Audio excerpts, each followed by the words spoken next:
Hi ಎಲ್ಲರಿಗೂ ನಮಸ್ಕಾರ. ಬನ್ನಿ ಪ್ರೇಮ ಕಾವ್ಯ ಸೀರಿಯಲ್ ಏನಾಗ್ತಾ ಇದೆ ಅಂತ ನೋಡ್ಕೊಂಡು ಬರೋಣ. ಈ ಕಡೆ ಮಹಾದೇವ ರೆಡಿಯಾಗಿದ್ದ ತಕ್ಷಣ ನಡೆಯೋ ಸ್ಟೈಲ್ನ ತೋರಿಸು ಅಂತ ಶ್ರೀಧರ್ ಅವರು ಹೇಳ್ತಾರೆ. ಅಯ್ಯೋ ಚಿಕ್ಕಪ್ಪ, ನಾನು ಹೆಂಗೆ ನಡೀತೀನೋ ಹಂಗೆ ನಡೆಯೋದು, ಅದ್ರಾಗೇನು ವಿಶೇಷ ಅಂತ ಹೇಳ್ತೇನೆ. ಅಯ್ಯೋ ಮಹಾದೇವ, ಈ ರೀತಿ ಬಟ್ಟೆ ಹಾಕ್ಕೊಂಡು ನೀನು ದಿನ ನಡೆಯೋಂಗೆ ನಡೆದ್ರೆ ಏನು ವಿಶೇಷ ಇರುತ್ತೆ? ನೀನು ಮೊದಲು ಈ ಡ್ರೆಸ್ಸಲ್ಲಿ ಹೇಗೆ ನಡೀತೀಯಾ ಅಂತ ತೋರಿಸು ಅಂತ ಹೇಳಿದ ತಕ್ಷಣ ಅಯ್ಯೋ ಅದೆಲ್ಲ ಆಗೋದಿಲ್ಲ ಚಿಕ್ಕಪ್ಪ ಅಂತ ಹೇಳ್ತೇನೆ. ಹೌದು ಕಣೋ, ಶ್ರೀಧರ್ ಹೇಳೋದು ಕರೆಕ್ಟ್ ಆಗಿದೆ. ನೀನು ಹೇಗೆ ಬೇಕಾಗಿ ನಡೆದ್ರೆ ಚೆನ್ನಾಗಿ ಕಾಣೋದಿಲ್ಲ, ಕರೆಕ್ಟಾಗಿ ನಡಿ ಅಂತ ಹೇಳಿದ ತಕ್ಷಣ ಓ ನನಗೆ ನಿಜವಾಗ್ಲೂ ಕೂಡ ಈ ಡ್ರೆಸ್ ಹಾಕೊಂಡು ಹೇಗೆ ನಡಿಬೇಕು ಅಂತ ನನಗೆ ಗೊತ್ತೇ ಇಲ್ಲ ಅಂತ ಹೇಳ್ತೇನೆ. ಅವಾಗ ಪಂಚಮಿ ತಲೆನ ಕುಟ್ಕೊಳ್ತಾ ಇರ್ತಾಳೆ. ಅಯ್ಯೋ ಪಂಚಮಿ, ನೀನು ಯಾಕವ ತಲೆ ಚಚ್ಕೊಳ್ತೀಯ? ನಿಮ್ಮ ನಡುವೆ ಸೇರ್ಕೊಂಡಿದ್ದೀನಿ ಅಲ್ವಾ, ನಾನು ತಲೆ ಚಚ್ಕೊಳ್ತೀನಿ ಬಿಡವ ಅಂತ ಹೇಳ್ತೇನೆ. ನಾನಿವಾಗ ವಾಕಿಂಗ್ ಸ್ಟೈಲ್ನ ಹೇಳ್ಕೊಡ್ತೀನಿ, ಕಣ್ಣಲ್ಲಿ ಕಣ್ಣಿಟ್ಟು ನೋಡು ಅಂತ ಪಂಚಮಿ ಹೇಳಿದ ತಕ್ಷಣ ನಿಂದು ಬೇರೆ ಇದೆನಾ, ನಿಂದು ಆಗೋಗ್ಲಿ ತೋರಿಸ್ಬಿಡು ಅಂತ ಹೇಳ್ತೇನೆ.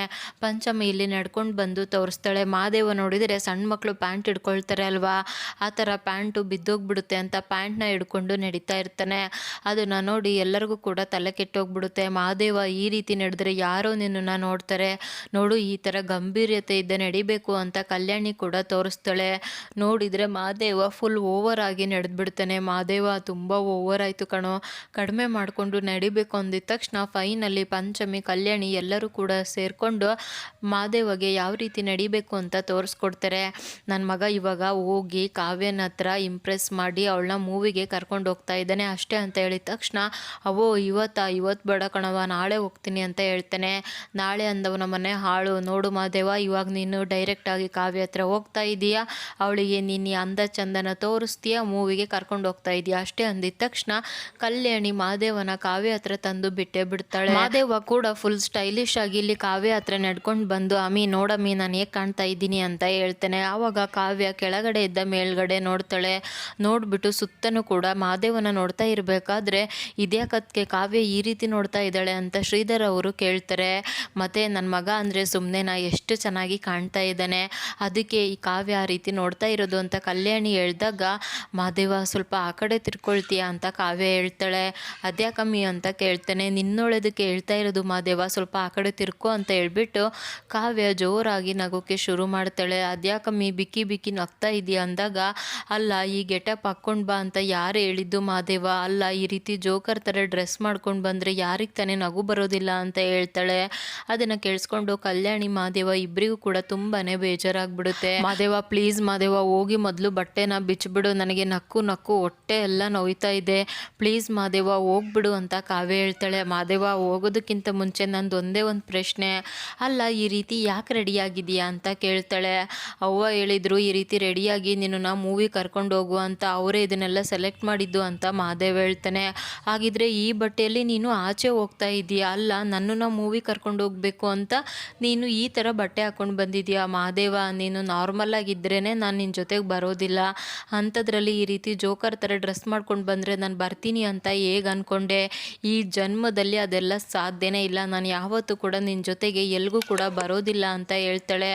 ಅವಾಗಂತೂ ಕಲ್ಯಾಣಿಗೆ ಕಾವ್ಯ ಯಾವ ರೀತಿ ಮಾತಾಡ್ತಾಳೆ ಅನ್ನೋದು ಗೊತ್ತಾಗ್ಬಿಡುತ್ತೆ. ಮಹಾದೇವ ಅಪ್ಪಿ ತಪ್ಪಿ ಡ್ರೆಸ್ನ ಹಾಕ್ಕೊಂಡು ಹೊರಗಡೆ ಮಾತ್ರ ಹೋಗ್ಬೇಡ, ಬೀದಿಯಲ್ಲಿ ಇರೋ ಎಲ್ಲ ನಾಯಿನೂ ಕೂಡ ನಿನ್ನ ಹತ್ರನೇ ಬಂದ್ಬಿಡುತ್ತೆ ಅಂತ ಹೇಳ್ಬಿಟ್ಟು ಕಾವ್ಯ ನಗ್ತಾನೆ ಇರ್ತಾಳೆ. ಇನ್ನು ಕಲ್ಯಾಣಿ ಬೇಜಾರು ಮಾಡಿಕೊಂಡು ಹೊರಗಡೆ ನಿಂತಿರ್ಬೇಕಾದ್ರೆ ಅಲ್ಲಿಗೆ ಮಹಾದೇವ ಕೂಡ ಬರ್ತಾನೆ.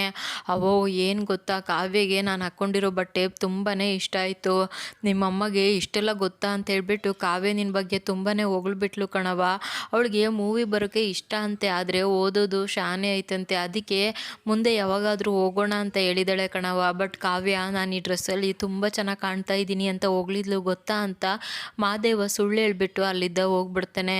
ನೋಡಿದ್ರ ಅದಕ್ಕೆ ಪಾಪ ಮಹಾದೇವ ನಮ್ಮ ಮನಸ್ಸಿಗೆ ಬೇಜಾರಾಗಬಾರ್ದು ಅಂತ ಯಾವ ರೀತಿ ಮಾತಾಡ್ತಾ ಇದ್ದಾನೆ ಅಂದಾಗ ಶ್ರೀಧರ್ ಕಾವ್ಯ ಮಹಾದೇವನ ನೋಡ್ತಾ ಇದ್ರೆ ಇವರಿಬ್ಬರು ಯಾವಾಗ ಒಂದಾಗ್ತಾರೋ, ಯಾವಾಗ ಸಂಸಾರ ಶುರು ಮಾಡ್ತಾರೋ ಅನ್ನೋದೇ ಗೊತ್ತಾಗ್ತಾ ಇಲ್ಲ ಅಂತ ಹೇಳ್ತಾಳೆ. ಅದೇ ಟೈಮ್ಗೆ ಈ ಕಡೆ ರಾಣಿ ಮತ್ತು ಪ್ರೇಮ ಇಬ್ಬರು ಕೂಡ ಸೇರಿಕೊಂಡು ರಾಮ್ಗೋಸ್ಕರ ಕಷಾಯನ ಮಾಡಿರ್ತಾರೆ.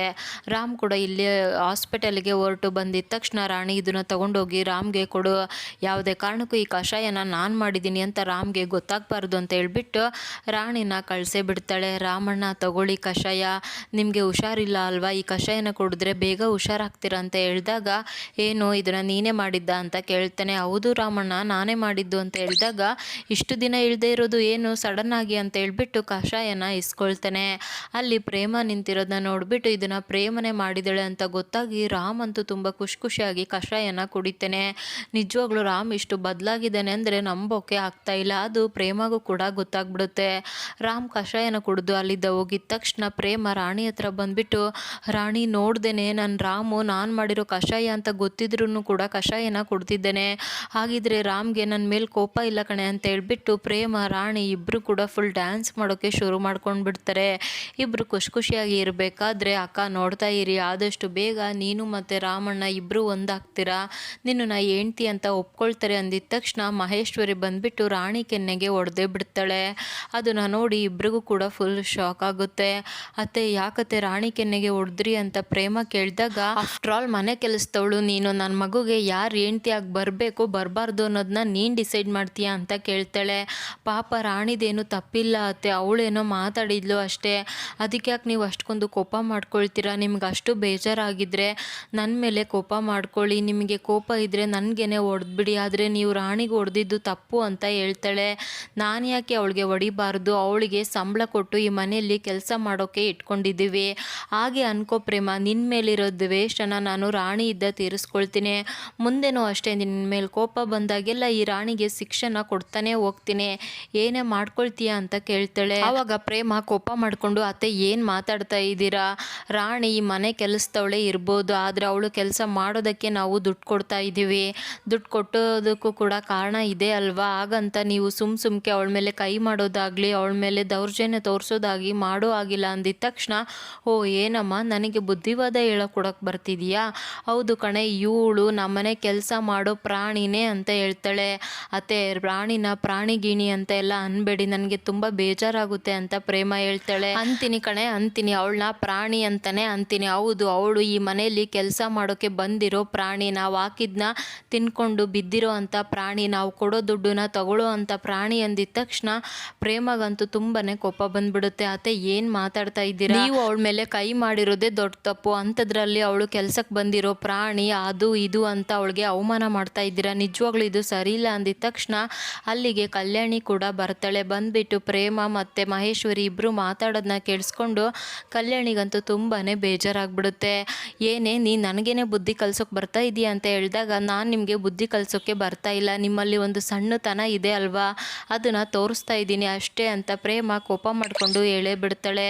ಇನ್ನು ನಾಳಿನ ಎಪಿಸೋಡ್ ಅಂತೂ ಸಖತ್ತಾಗಿದೆ ಅಂತಲೇ ಹೇಳ್ಬೋದು. ಮದುವೆ ಆದಮೇಲೆ ತವ್ರ ಮನೆಗೆ ಹೋಗೋ ಶಾಸ್ತ್ರ ಇರುತ್ತೆ ಅಲ್ವಾ, ಹಾಗಾಗಿ ಕಲ್ಯಾಣಿ ಎರಡೂ ದಂಪತಿಗಳು ಕೂಡ ತವ್ರ ಮನೆಗೆ ಕಳ್ಸೋಕೆ ರೆಡಿಯಾಗಿರ್ತಾಳೆ. ಕಾವ್ಯ ಬಂದ್ಬಿಟ್ಟು ಮಹಾದೇವನ ಹತ್ರ ನೀನು ಬರೋದು ನನಗೆ ಇಷ್ಟ ಇಲ್ಲ ಬರಬೇಡ ಅಂತ ಹೇಳಿರ್ತಾಳೆ. ಅದಕ್ಕೆ ಮಹಾದೇವ ಸರಿ ಆಯಿತು ಕಣಮ್ಮಿ, ನೀನು ಹೇಳ್ದಾಗೆ ನಾನು ಕೇಳಬೇಕು ಅಂದರೆ ನಾನು ಹೇಳ್ದಾಗೆ ನೀನು ಕೇಳಬೇಕು ಅಂತ ಕಂಡೀಷನ್ ಹಾಕ್ಕೊಂಡು ಕಾವ್ಯ ಹತ್ರ ಕಾಲು ಹೊತ್ತಿಸ್ಕೊಳೋದೆಲ್ಲ ಮಾಡಿಸ್ಕೊಳ್ತಾ ಇರ್ತಾನೆ. ಇದನ್ನು ನೋಡಿ ಪ್ರೇಮಗಂತೂ ಕಾವ್ಯ ಇಷ್ಟು ಬದಲಾಗಿದ್ದಾಳ ಅಂತ ಫುಲ್ ಶಾಕ್ ಆಗುತ್ತೆ. ಹಾಗಿದ್ರೆ ಮಹಾದೇವ ನಿಜವಾಗ್ಲೂ ಕೂಡ ಮಾವನ ಮನೆಗೆ ಹೋಗ್ತಾನ ಇಲ್ವಾ ಅಂತ ನೋಡಬೇಕು. Thank you so much every one.